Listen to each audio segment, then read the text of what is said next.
एक स्टूडेंट ने एक क्वेश्चन पूछा है हमसे जो रोटेशन से रिलेटेड है। क्वेश्चन है हमारा कि ए fan Hanks vertically from A ceiling. The fan is composed of 4 identical uniform and rectangular blades of mass m।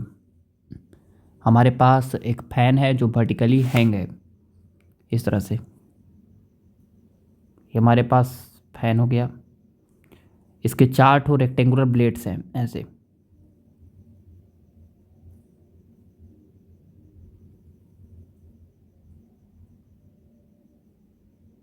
ऐसे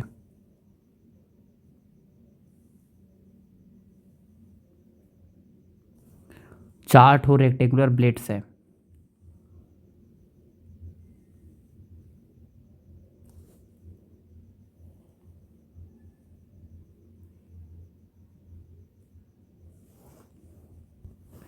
इस तरह का।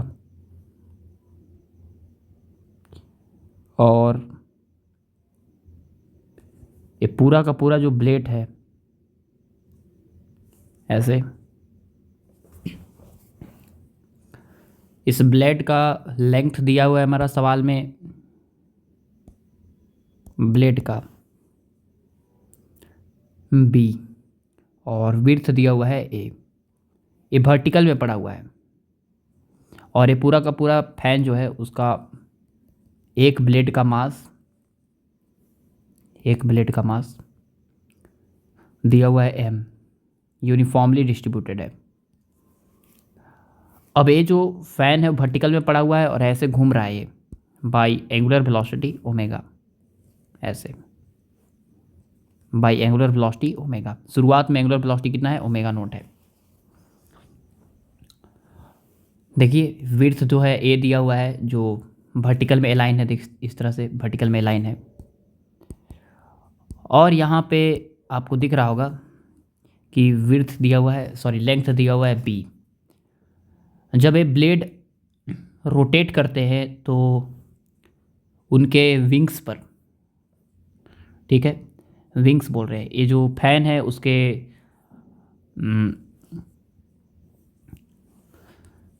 फैन के ब्लेड पर एक एयर रेजिस्टिव फोर्स लगता है। वो resistive force per unit area दिया हुआ है कितना, dB²। तो एंगुलर वेलोसिटी कोई भी टाइम टी पे अगर मान लेते हैं ओमेगा है ऐसे, शुरुआत में इसका ओमेगा नोट था और एयर रेजिस्टिव फोर्स की वजह से इसकी एंगुलर वेलोसिटी तो ज़रूर घटेगी ही, ठीक है। शुरुआत में इसकी angular velocity let's omega naught है, तो हम क्या किए कि ऐसे ओमेगा नोट से रोटेट करके छोड़ दिए। तो हमें पता है कि हर एक ब्लेड पे ऐसे पीछे की तरफ क्या लगेगा, ऐसे एयर रेजिस्टिव फोर्स लगेगा उसके अपोजिट। किसके, तो एंगुलर वेलोसिटी के अपोजिट जो है इस पूरे के पूरे फैन पर, ब्लेड्स पर एक टॉर्क आएगा रेजिस्टिव फोर्स का, और वो रेजिस्टिव फोर्स का जो टॉर्क होगा उसकी एंगुलर वेलोसिटी को घटाएगा, क्योंकि एंगुलर एक्सेलरेशन प्रोड्यूस करेगा अपोजिट डायरेक्शन में। इस डायरेक्शन में एंगुलर एक्सेलरेशन अपोजिट डायरेक्शन में होने की वजह से ओमेगा लगातार घटेगी। तो सवाल है कि कोई भी टाइम टी पे फैन का एंगुलर वेलोसिटी कितना होगा, ये हमको बताना है, ठीक है। ये सवाल है हमारा। तो चलिए ट्राई करते हैं, आराम से समझिएगा। पहले हम एक फैन का दिखाते हैं, एक ब्लेड का क्या होगा सिचुएशन। ये हमारे पास ऐसे, ये हमारा एक ब्लेड है, ब्लेड का मास दिया हुआ है कितना, m, लेंथ दिया हुआ है b और विड्थ दिया हुआ है a। हमें पता है कि हर एक पॉइंट पे जो टॉर्क आएगा वो अलग अलग आएगा। तो हम क्या करते हैं, अलग अलग टॉर्क क्यों आएगा, क्योंकि हर एक पॉइंट की वेलोसिटी सेम नहीं है बल्कि अलग अलग है। ओमेगा सेम है, हमें पता है कि एंगुलर वेलोसिटी इधर की तरफ है, ओमेगा सेम है, लेकिन वेलोसिटी सब पॉइंट का अलग अलग होगा, हर एक पॉइंट का। बल्कि ए वाला पॉइंट की वेलोसिटी ज़्यादा होगा, ए वाला पॉइंट की वेलोसिटी कम होगा, यहाँ पे और कम होगा, यहाँ पे और कम होगा, यहाँ पे और कम होगा, यहाँ पे और कम होगा। सबसे इंड वाले पॉइंट पे यहाँ पर एंगुलर वेलोसिटी सबसे ज़्यादा होगा। देखिए यहाँ पे इस वाले पॉइंट पे एंगुलर वेलोसिटी सबसे ज़्यादा होगा। जैसे जैसे इधर की तरफ जाएंगे जाएंगे जाएंगे जाएंगे जाएंगे वैसे वैसे एंगुलर वेलोसिटी घटते जाएगा। सॉरी, एंगुलर वेलोसिटी बोल रहे, वेलोसिटी घटते जाएगा और यहाँ पे वेलोसिटी तो बिल्कुल जीरो होगा। तो आप बोल सकते हैं कि अगर वेलोसिटी अलग अलग है तो ड्रैग फोर्स जो होगा वो भी पे डिपेंड कर रहा है।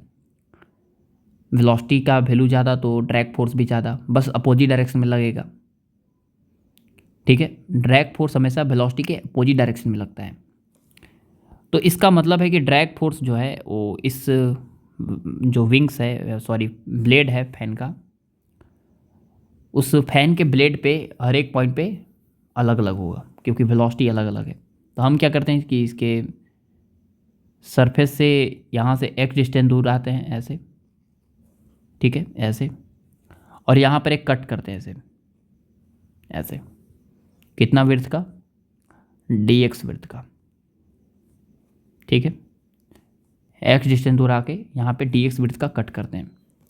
पहले देखते हैं कि मान लेते हैं कि एंगुलर वेलोसिटी ओमेगा है, तो हमें पता है कि x डिस्टेंस दूर जो है एंगुलर वेलोसिटी ओमेगा है, तो यहाँ पे वेलोसिटी कितना होगा, इधर की तरफ होगा कितना, v is equal to omega into R, क्योंकि ये सर्कुलर मोशन कर रहा है अपने सेंट्रल एक्सिस के अबाउट, रोटेशन कर रहा है। तो v is equal to omega into R होगा। ओमेगा है omega into R is your X. तो हमें पता है कि ड्रैग फोर्स जो है इस एरिया पे, छोटे से एरिया पे ड्रैग फोर्स पीछे की तरफ लगेगा F, ठीक है। और drag force per unit area जो है दिया हुआ है, ड्रैग फोर्स नहीं, drag force per unit area दिया हुआ है सवाल में, पढ़िए सवाल में जो है ड्रैग फोर्स नहीं दिया है बल्कि drag force per unit area दिया है। तो इसका मतलब है कि हमको इस छोटे से हिस्से पर हमको ड्रैग फोर्स निकालना पड़ेगा एरिया पर, ई वाला पे। तो ड्रैग फोर्स होगा कितना, dv स्क्वायर, ठीक है, अपोजिट डायरेक्शन में नीचे की तरफ, इनटू एरिया। एरिया को आप क्या लिखिएगा, तो एरिया जो है वो इसके ब्लेड का छोटा सा जो थिकनेस है जो हम कट किए हैं अभी, जो आपको दिखाते हैं ऐसे, ये जो कट हुआ है इतना दूर dx थिकनेस का, उसका एरिया कितना होगा, लेट्स dA, ठीक है। उसका एरिया जो होगा हमारे पास वो कितना होगा, तो होगा एरिया dA इंटू dA। तो ड्रैग फोर्स आ जाएगा मेरे पास dv स्क्वायर इंटू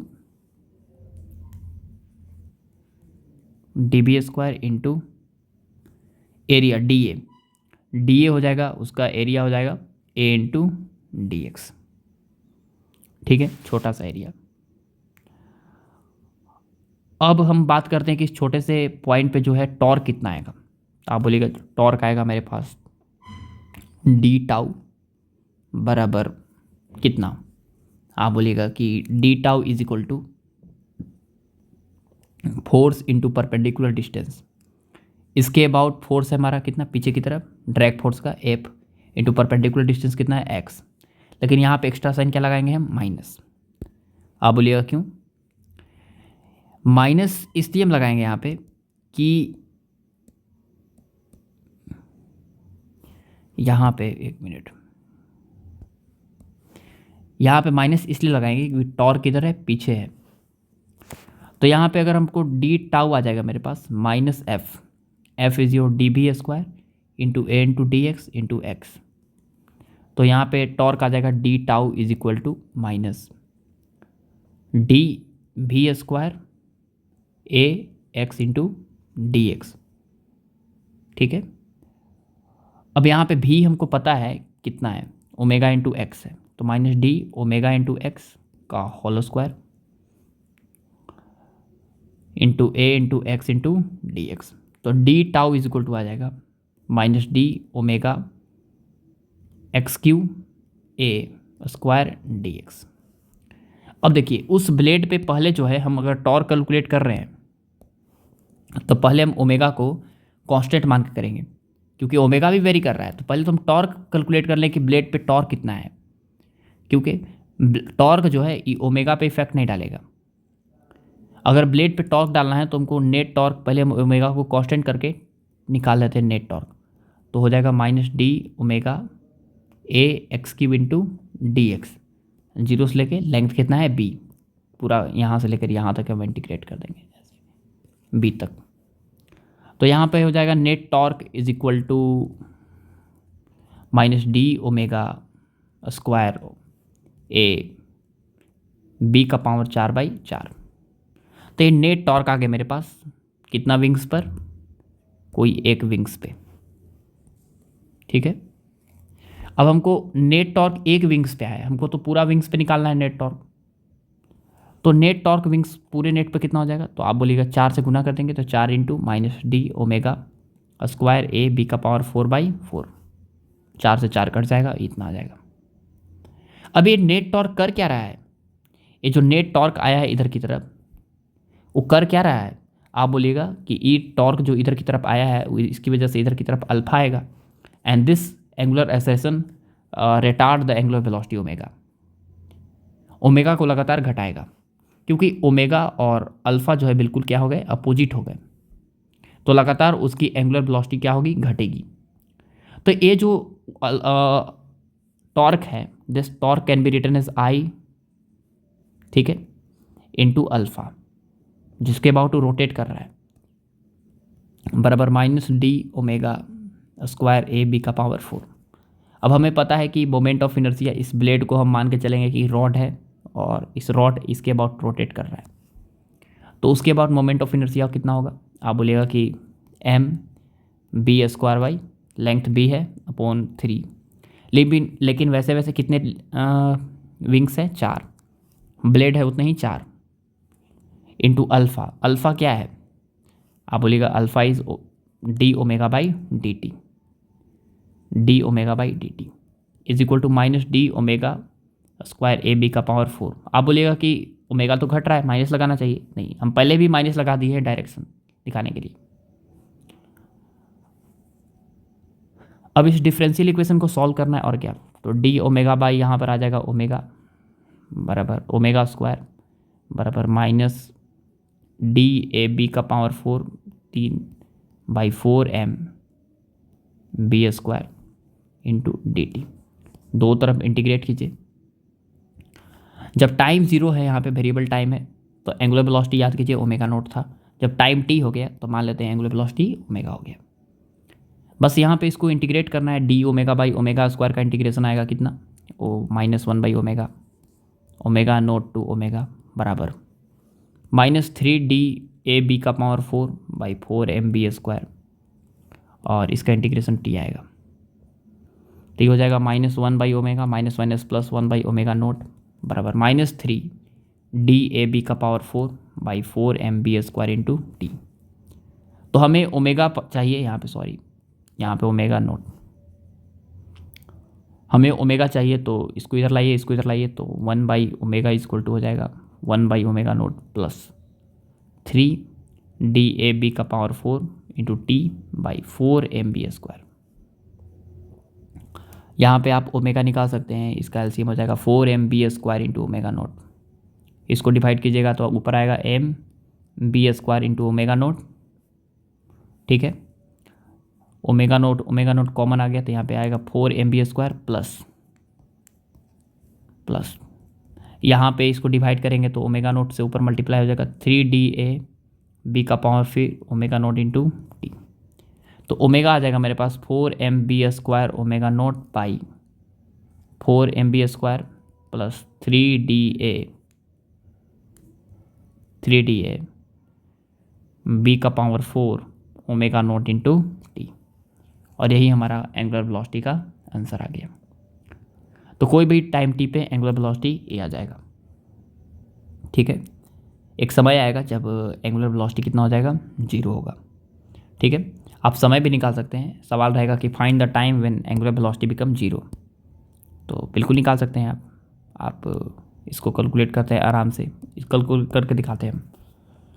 तो फाइनल एंगुलर वेलोसिटी जो है 0 होना चाहिए, ठीक है, ओमेगा 0।